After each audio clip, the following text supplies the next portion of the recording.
차량 공유업체 소카가 정보를 경찰에 제공하지 않아 논란이 됐던 미성년자 성폭행 용의자가 검거됐다.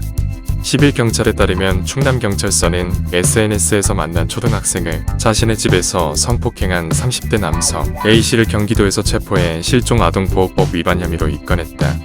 A씨는 지난 6일 SNS상에서 알게 된 초등학생 B양을 만나 자신의 집으로 데려간 뒤 성폭행한 혐의를 받고 있다. A씨는 소카를 타고 충남 한 지역에서 B양을 만나 경기도 소재 자신의 집으로 이동한 뒤 6일 밤 B양을 성폭행한 것으로 추서됐다. 이 과정에서 경찰은 소카의 용의자 정보 제공을 요구했으나 소카는 개인정보 보호 및 담당자 부재 등을 이유로 영장 청구 집행 후 16시간이 지나서야 용의자 정보를 제공해 늑장 대처 비판을 받았다.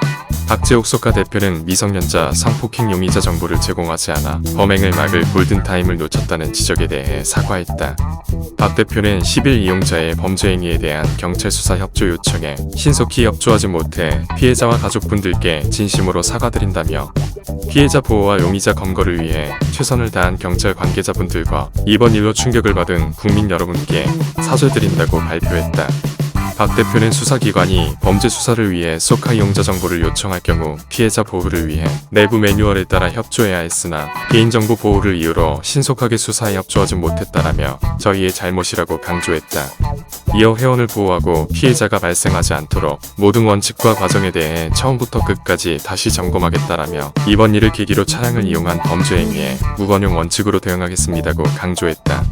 박 대표는 피해자와 가족에 대한 모든 조치를 강구함과 동시에 이번 사건에 대한 대응 동의와 함께 당사 내부의 매뉴얼과 교육 및 보고 체계 등 시스템 전반에 대해 철저한 조사를 진행하고 있다라며 회사 책임에 대한 명백한 조치와 고객센터 전 직원을 대상으로 재교육을 즉시 시행하겠다고 말했다. 이어 전담팀을 강화하고 긴급 상황에 대한 패스트 트랙을 마련하는 등 재발 방지책을 마련하겠다고 약속했다.